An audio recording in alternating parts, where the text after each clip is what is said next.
Allez, c'est parti. Allons-y, allons-y, allons-y. Allez, mes chers amis, messieurs, dames, merci d'accueillir Francis Lalanne dans vos cœurs. Francis. Bonjour mes amis. Bonsoir Francis. Salut Francis. Salut à vous tous, c'est un bonheur pour moi de vous voir, de vous entendre. Je voudrais juste essayer de simplifier les choses. Par rapport à tout ce qui a été dit, faut-il voter, pas voter, etc., etc. Bon, on est tous ici les apôtres du prochain paradigme, donc bien évidemment, ce système ne nous convient pas. Or, dans le cadre de nos institutions, tous les candidats qui se présentent et qui ont une chance de l'emporter, en tout cas sur le papier, sont tous les candidats du même système. Donc, le système ne changera pas après l'élection, il faut le savoir. Donc, lorsqu'on sait ça, et nous le savons, le premier réflexe, c'est de se dire, bon, que ça sert à rien que je vote. Première erreur. Parce que la seule chose qui serait pire que ce que nous avons vécu pendant 5 ans, c'est que la personne qui nous l'a fait vivre soit reconduite à son poste. C'est la seule chose qui pourrait être pire. Tous les autres candidats, s'ils étaient élus, ne seront pas pires que celui-ci. Ça, c'est sûr.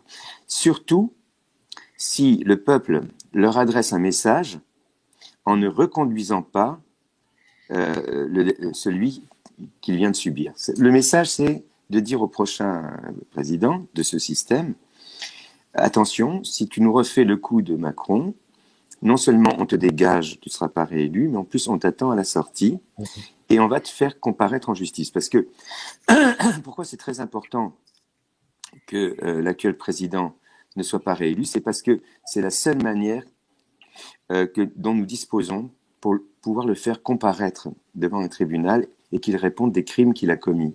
Parce que c'est un criminel. C'est un criminel, il a commis des crimes. Moi-même, j'ai déposé une plainte à la Cour pénale internationale avec Sophia Salmeron, maître Sophia Salmeron. Et bien évidemment, tant que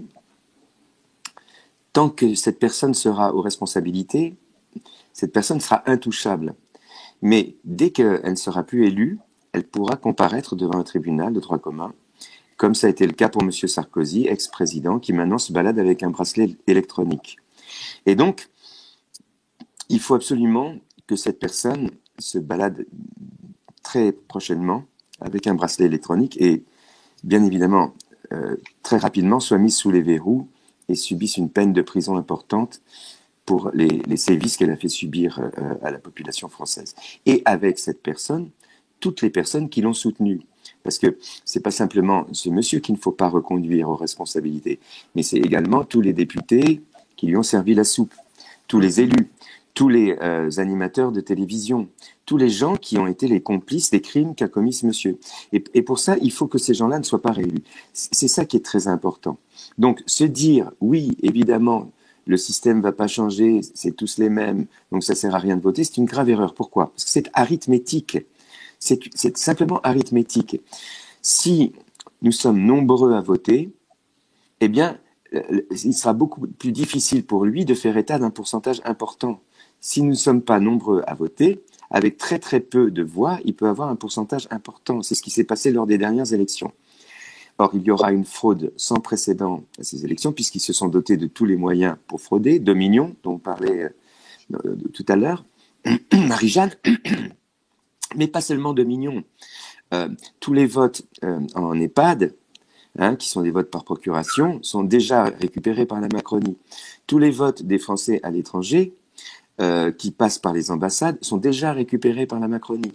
Plus Dominion là-dessus. Donc, arrêtons de nous raconter qu'on peut éliminer Macron au premier tour, c'est impossible. Ok? Donc Macron sera au deuxième tour.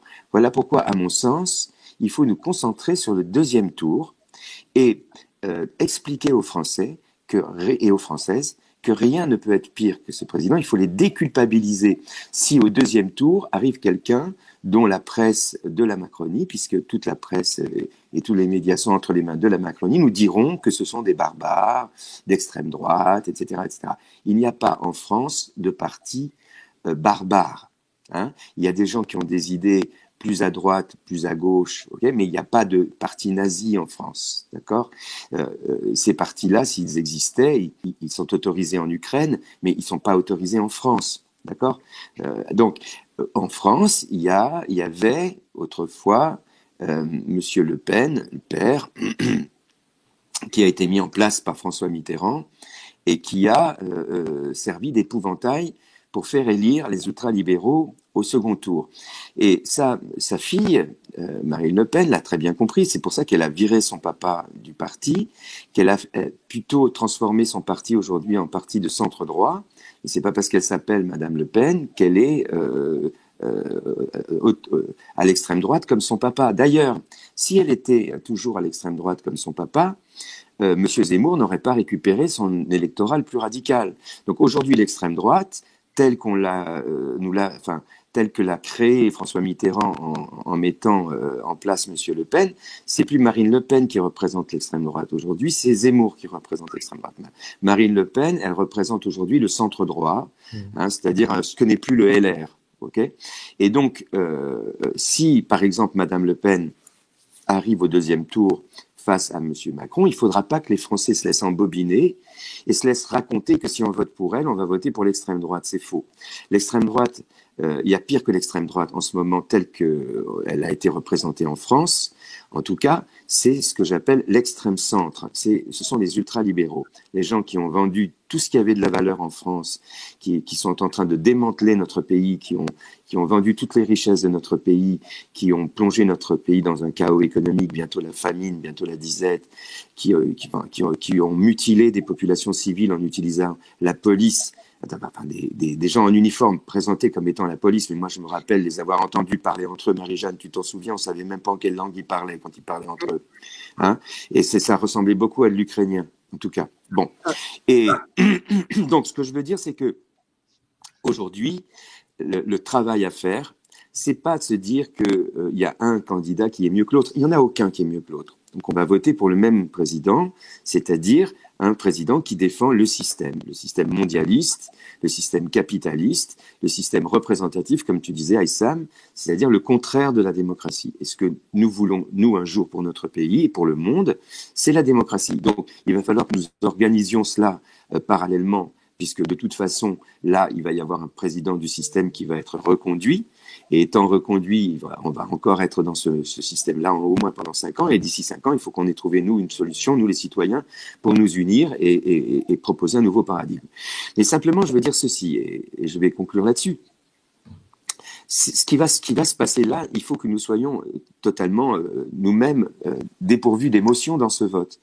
Je veux dire que pour moi, le vote au premier tour, la seule importance du vote du premier tour, c'est qu'il y a un nombre important de votants qui se manifestent. Peu importe pour qui ils vont voter, il faut qu'ils votent pour quelqu'un. N'importe qui, ça n'a aucune importance. Il y aura quelqu'un plus Monsieur Macron au deuxième tour. Et c'est au deuxième tour que le tout sauf Macron que j'ai lancé, et que je suis très très heureux, Aïssam, que tu l'aies repris pour en faire un slogan de ton émission. Le tout sauf Macron, c'est au deuxième tour que ça va se jouer, parce que très certainement, je pense que ce sera Madame Le Pen qui sera au deuxième tour des élections. Parce que c'est vraiment ce qui fait le moins peur aux ultralibéraux. Zemmour leur fait beaucoup plus peur. Donc je pense qu'ils feront ce qu'il faut pour que Zemmour ne soit pas au deuxième tour. Je pense que ce sera soit Monsieur Mélenchon, soit Madame Le Pen. Je pense plutôt Madame Le Pen. Donc il faudra pas... D'ailleurs, peu importe, même si c'est Zemmour, même si c'est... Peu importe, Mélenchon... peu importe, il faudra déculpabiliser les gens à qui on va dire attention, si vous votez pour ces gens-là, vous allez voter pour des barbares. Mais il n'y a pas de parti barbare en France, parce que sinon ils n'auraient pas droit aux subventions auxquelles ils ont droit, ils n'auraient pas droit au financement du parti politique auquel ils ont droit, ils n'auraient même pas le droit de s'exprimer parce que nos lois l'interdisent. Donc ce sont des partis qui sont montrés du doigt et stigmatisés par la presse bobo de la Mitterrandie qui continue à régner à travers les ultralibéraux, le centre-gauche créé par Adolphe Thiers, le massacre de la Commune, enfin l'horreur. Le centre-gauche, c'est pire que tout, c'est pire que l'extrême droite. C'est le massacre de la Commune de Paris, c'est ce que nous sommes en train de connaître aujourd'hui. Ce sont des gens qui sont réputés être gentils, mais qui sont les pires ordures qui existent au monde. Parce qu'au moins les autres, ils annoncent la couleur. Eux, ils annoncent pas la couleur. Ils font tout sous une bannière humaniste. C'est ça c'est le plus dangereux au monde. C'est la bannière humaniste qui cache le fascisme. Mais ça, c'est du fascisme dissimulé. C'est le pire de tous les fascismes. Donc aujourd'hui, notre travail, mes amis, plutôt que c'est très intéressant d'expliquer pourquoi ces gens sont des monstres. Mais je pense qu'on a compris que ce sont des monstres. Donc maintenant, le problème, c'est que les gens sont endoctrinés pour la plupart. Et il faut bien comprendre, et j'en terminerai là-dessus, où se situe l'enjeu de ces élections. Si les abstentionnistes ne votent pas, Emmanuel Macron sera reconduit. Il sera reconduit parce que le vote des gens qui votent est traditionnellement toujours le même, et que là, le système mitterrandien consistant à agiter l'épouvantail d'extrême droite pour faire élire ultralibéraux fonctionnera. Les reports de vote se feront dans ce sens-là. Les seuls aujourd'hui qui peuvent renverser l'échiquier et qui peuvent permettre à la France de se libérer du tyran, ce sont les abstentionnistes. Il faut que les abstentionnistes nous rendent ce service. Il faut qu'ils viennent voter en masse au premier tour pour n'importe qui, peu importe, mais pour faire en sorte qu'il y ait une masse importante de votants, ce qui rendra plus difficile pour les fraudeurs, la fraude à la majorité. Et au deuxième tour, il faut que ces abstentionnistes nous rendent un service, non pas pour changer de système, mais pour empêcher le système de se radicaliser, de se durcir et de devenir finalement, comment dire, non, c'est pire que ça, c'est qu'on ne pourra plus s'en affranchir. C'est-à-dire que si les gens qui agissent comme Macron a agi sont reconduits au pouvoir, ils n'auront plus aucune limite. Donc il faut que les abstentionnistes nous permettent, nous, peuple français, de poser les limites aux tyrans. Et pendant que nous allons préparer la France d'après, le monde d'après, de manière parallèle pour essayer de l'installer dans 5 ans, parce que je pense que c'est ce qu'il nous faudra. Il nous faudra 5 ans pour ça. Mais il faut que les abstentionnistes nous rendent ce service. C'est-à-dire qu'ils renversent l'échiquier et ils rendent impossible la fraude, ils rendent impossible la reconduction de l'actuel tyran et ils nous permettent d'envoyer un message à son successeur qui est « Attention, si vous vous conduisez comme votre prédécesseur, non seulement on vous dégage dans 5 ans, vous ne serez pas réélu, mais on vous attend à la sortie et on va vous faire comparaître devant la justice. » Il n'y a pas d'autre solution. Il faut absolument que les abstentionnistes votent pour n'importe qui au premier tour, sauf pour Macron, et qu'au deuxième tour, ils votent pour le candidat qui sera opposé à Macron. C'est la seule solution pour qu'on ait une chance de ne pas voir ce monstre et ce psychopathe, car c'est un psychopathe, et ce type qui est dangereux pour notre pays, dangereux pour le monde. C'est la seule chance que nous pouvons avoir aujourd'hui d'éviter sa reconduction. Voilà. Merci Francis. Un immense merci. C'est d'une